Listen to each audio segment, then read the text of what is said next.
ជំរាបសួរខ្ញុំបាទឈ្មោះឈួនសម្បត្តិមកពីកាសែតខ្មែរដេលី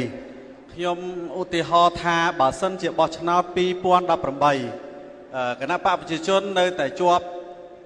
ឈ្នះឆ្នោតហើយពេលនោះលោកប្រធានមានអាសនៈនៅក្នុងរដ្ឋសភាថាតើលោកប្រធានមានបំណងថានឹងចូលរួមជាមួយរាជរដ្ឋាភិបាលដឹកនាំប្រទេសឬក៏នៅតែជាគណៈបកមួយខាងក្រៅបាទសូមអរគុណរបស់មួយដែលរឹងណាបងប្អូនវាមិនអាស្រ័យពេកទេទៅនឹងចំនួនឧទាហរណ៍ថាដៃថែបអញ្ចឹងវាប៉ិនកផ្លូវបងប្អូនវារឹងជាងអាស័យដែលគេចងបាច់ប្រហែលជាប៉ិនកង់អាទិសអញ្ចឹងបានខ្ញុំនិយាយថារបស់មួយដែលវារឹងណាវាមិនអាស្រ័យទៅលើទំហំរបស់វាឬចំនួនរបស់វាពេកទេឧបមាថាដៃថែបប៉ិនកផ្លូវរឹងណារឹងជាងអាស័យដែលគេចងមកបាច់ទៀត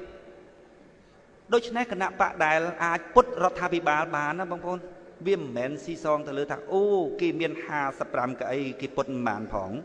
ហើយចុះសម្ព័ន្ធមានតែ4-5កៅអីមិនបានពុតបានបងប្អូនបើគេអត់ពុតគេលាយបងប្អូនគេលាយពីព្រោះសម្ព័ន្ធរឹងណាសម្ព័ន្ធឈរនៅលើផលប្រយោជន៍ទាំងអស់គ្នាផលប្រយោជន៍ប្រទេសជាតិឈរនៅលើភាពស្អាតស្អំបើខ្ញុំនិយាយបើណាខ្ញុំអត់ខ្លាចនិយាយទេបើសម្ព័ន្ធមើលឃើញថាចូលទៅក្នុងគណៈបកប្រជាជនណាអាចទៅជាចំហយ៉ាងរឹងរួចឲ្យទាញរដ្ឋាភិបាលមកបានអាហ្នឹងចូលបើសម្ព័ន្ធយល់ថាឈរនៅក្រៅដើម្បីកែរដ្ឋាភិបាលបានសម្ព័ន្ធនៅខាងក្រៅ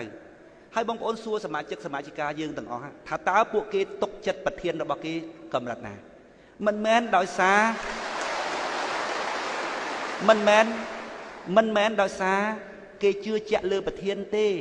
គឺគេជឿជាក់លើក្បាលរបស់គេថាមើលមនុស្សនឹងមិនខុសទេ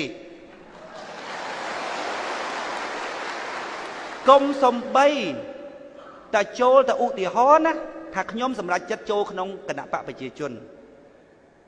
ឧទាហរណ៍ថាខ្ញុំប្រាប់ទៅសមាជិកថាខ្ញុំអត់និយាយប្រាប់អ្នកពីមូលហេតុអ្វីទេ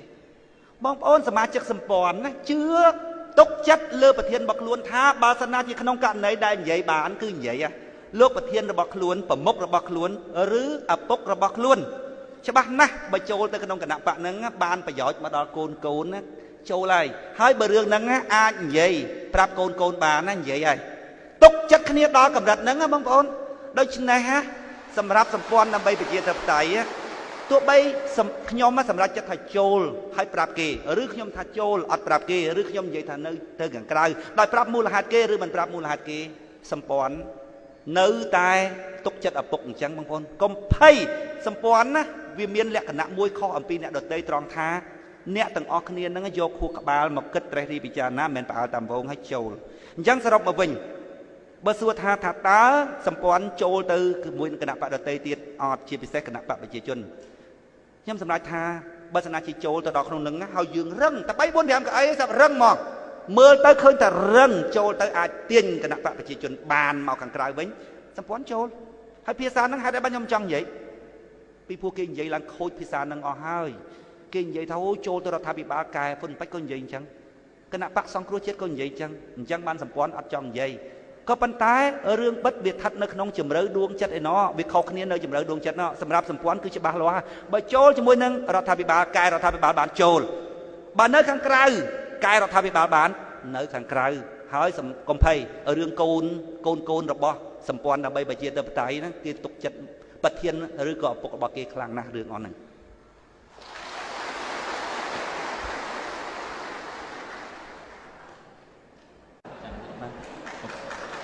មួយទៀតសូមបញ្ជាក់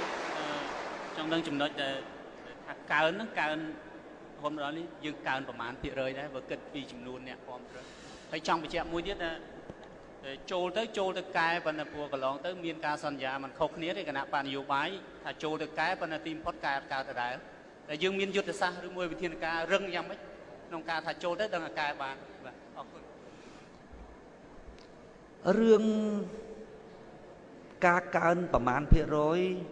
ខ្ញុំឆ្ងល់ថាតើយើងផ្អែកទៅលើមូលដ្ឋានអីបើយើងមិនបានធ្វើការស្ទង់មតិប៉ុណ្ណឹងបើសួរគណៈបកគេថាណាត់ក្រោយឈ្នះ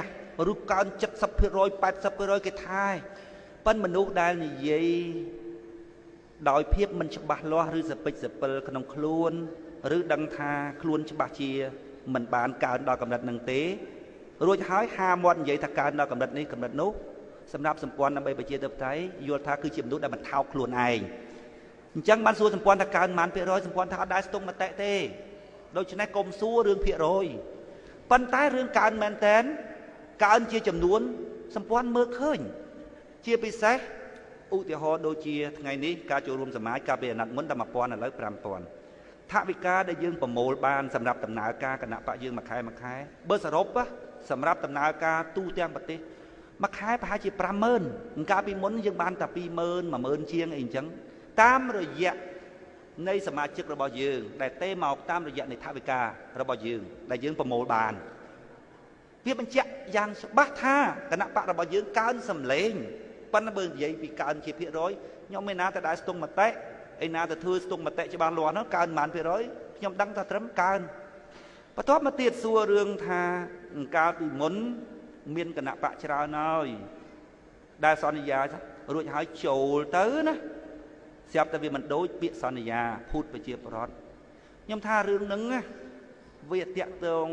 ខ្លាំងណាស់ជាមួយនឹងអត្តចរិតរបស់អ្នកនយោបាយនឹងផ្ទាល់ប៉ុន្តែវាមិនមែនជាកត្តាតែមួយគត់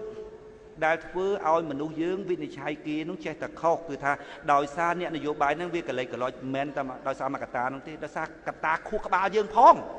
បើខ្ញុំវិញបងប្អូនខ្ញុំឃើញគណៈបក 2-3 នឹងចូលខ្ញុំដំតិគោលគូតខ្ញុំថាចូលទៅបើពួកហ្នឹងគ្មានលូតរួចពីប្រយោជន៍ផ្ទាល់ខ្លួនទេនោះខ្ញុំមើលទៅឃើញអញ្ចឹងក្បាលខ្ញុំមើលឃើញហើយដល់ពេលយើងមើលអត់ឃើញដល់ពេលមើលអត់ឃើញយើង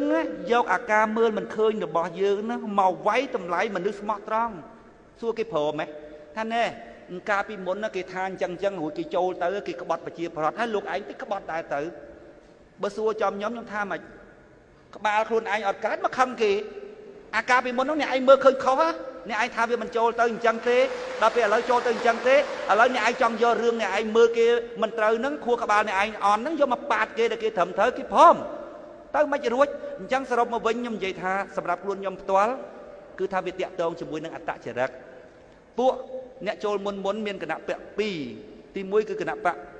ហ៊ុនប៉ាច់ទី2គឺគណៈបកសង្គ្រោះជាតិគឺគេនិយាយថាចូលជាមួយនឹងរដ្ឋាភិបាលចូលអីក៏ដោយចូលរដ្ឋសភាក៏ដោយចូលរដ្ឋាភិបាលក៏ដោយដើម្បីកែដើម្បីឲ្យបានតែជាផលប្រយោជន៍របស់ប្រជាប្រដ្ឋតែខ្ញុំថាអត់ហើយរឿងហ្នឹងវាតាក់ទងជាមួយនឹងអត្តចរិតរបស់ពួកនឹងផ្ទាល់សម្រាប់សម្ព័ន្ធដើម្បីប្រជាធិបតេយ្យគឺអត់អញ្ចឹងទេជាពិសេសគឺសមាជិក